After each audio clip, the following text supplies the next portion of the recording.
Fala galera, aqui é o Paulo Aragão falando, sejam todos bem-vindos ao Giro Bitcoin, esse podcast diário que vai te informar no menor tempo possível sobre as últimas notícias que agitaram o mercado cripto mundial. Para começar o episódio de hoje, segunda-feira, dia 31 de março de 2025, o último dia desse mês, cada unidade do Bitcoin está ali lutando para se manter na faixa dos 83 mil dólares, com uma pequena valorização nessas últimas 24 horas de 0,38%. Já o Ether, segundo maior criptoativo do mercado, perdeu de fato ali o suporte dos 2 mil dólares, perdeu também o suporte dos 1.900 e nesse instante cada Ether está em 1.830 dólares com uma pequena valorização nas últimas 24 horas de aproximadamente 0,9%. A gente está vendo o mercado cripto oscilando bastante, com grandes quedas, algumas recuperações. A gente vê a XRP caindo 2%, a gente vê a Solana subindo 1,5%, a gente vê a Cardano caindo 2,6%. O mercado cripto está bastante volátil ao longo desses últimos dias. E muito dessa volatilidade é por culpa justamente da Trade War, que é a guerra comercial travada pelos Estados Unidos, pelo presidente Trump, contra antigos parceiros estáveis. Inclusive, o início de algumas tarifas vai ser agora, nessa semana, dia 2 de abril.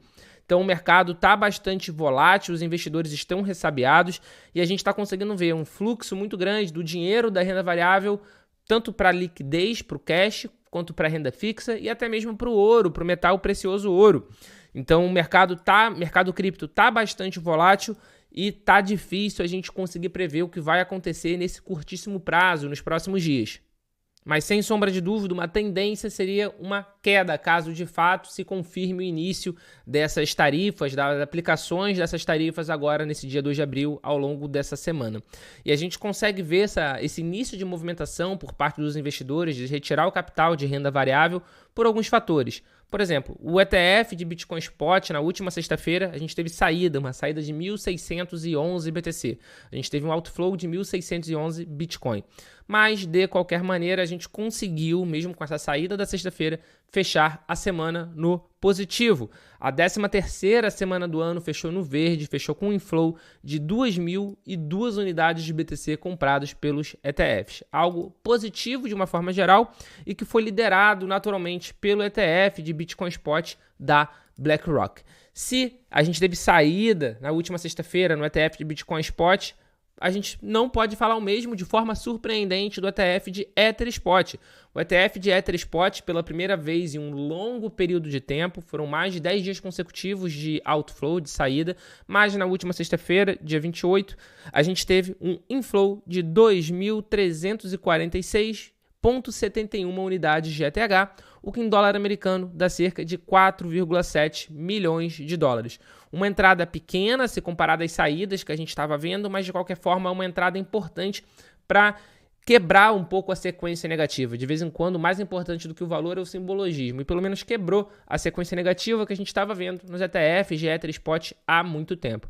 Mas de qualquer forma, hoje, no mercado, no dia de hoje, eu acho bastante difícil que a gente tenha uma nova entrada se repetindo. Isso porque a gente está vendo aí os principais índices econômicos dos Estados Unidos, as principais bolsas, operando em queda na manhã dessa segunda-feira.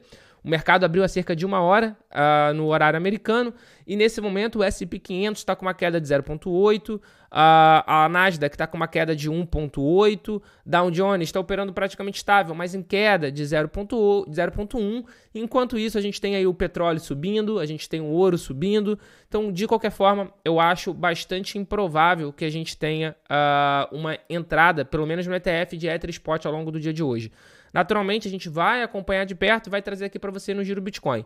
Mas, que nem eu falei, essa Trade War que vai ser amplificada agora no dia 2 de abril, está pressionando bastante o mercado de renda variável de uma forma geral, o que acaba englobando claramente o mercado de criptomoeda. Mas se no curto prazo o cenário é obscuro, a gente tem alguma dificuldade de prever o que vai acontecer justamente por causa dessas incertezas macroeconômicas, no médio e longo prazo os prognósticos são os melhores possíveis, especialmente para o Bitcoin.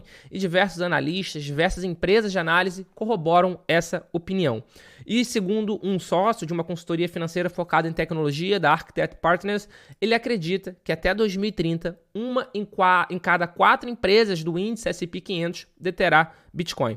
Abre aspas. Eu prevejo que até 2030, um quarto do S&P 500 terá BTC em algum lugar em seus balanços como um ativo de longo prazo.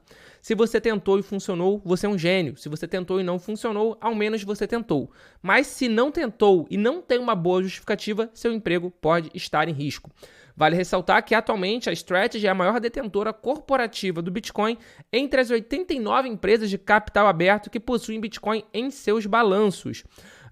Então, todos os dias, quase todas as semanas, na verdade, a Strategy tem comprado BTC. Vale ressaltar que eles ainda não estão no índice de S&P 500, mas eles não estão tão distantes assim também de entrar. O que é claro que a gente sabe que se eles entrarem, isso vai acabar gerando uma pressão de compra, porque existem diversos ETFs que replicam o índice S&P 500. Então, se a Strategy conseguir entrar nesse índice, provavelmente a gente vai ver aí um aumento do preço da Strategy. Mas vamos dar tempo ao tempo.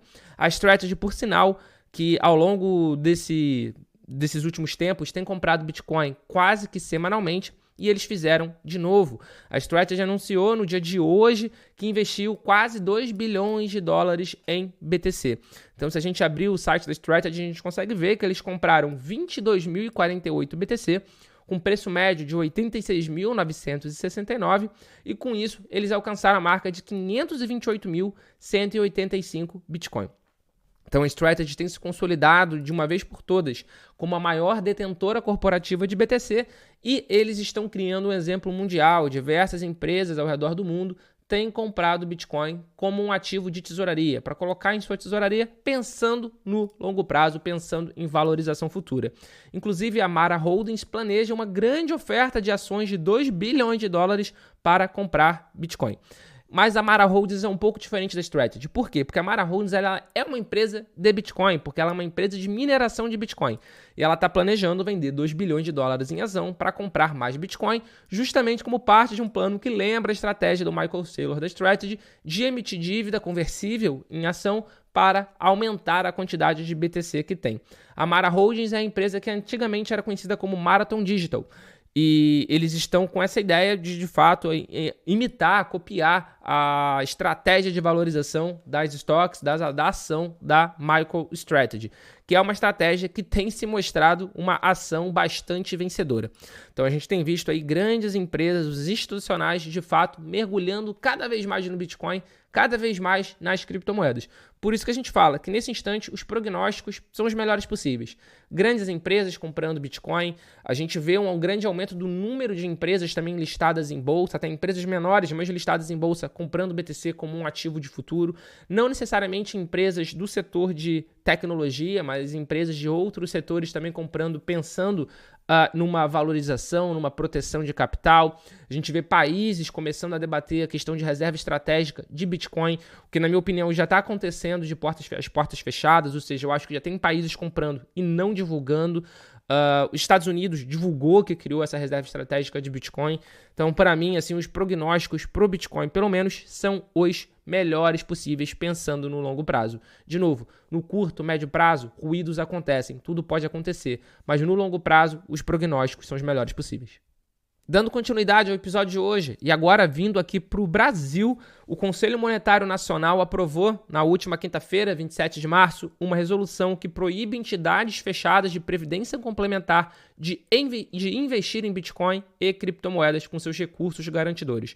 A resolução número 5.202 de 2025, que atualiza as regras para aplicação de recursos de fundos de pensão, impacta diretamente milhares de brasileiros. Por exemplo, Previ, que é o do Banco do Brasil, Funcef, que é da Caixa, administram os recursos para o pagamento de benefícios futuros a funcionários de empresas e categorias profissionais sindicalizadas. O comunicado oficial, divulgado pelo Ministério da Fazenda, justificou o veto às criptomoedas, considerando suas características específicas de investimento e de risco. Ou seja, os fundos de pensão não podem comprar Bitcoin, não podem se expor em criptomoedas aqui no Brasil. Essa é a notícia. Mas a gente sabe que não pode, então, comprar criptomoeda. O que pode é corrupção. Isso daí, corrupção pode à vontade. A gente vê, inclusive, rombos se repetindo misticamente após um determinado período de tempo. Voltaram a se repetir agora nos últimos anos.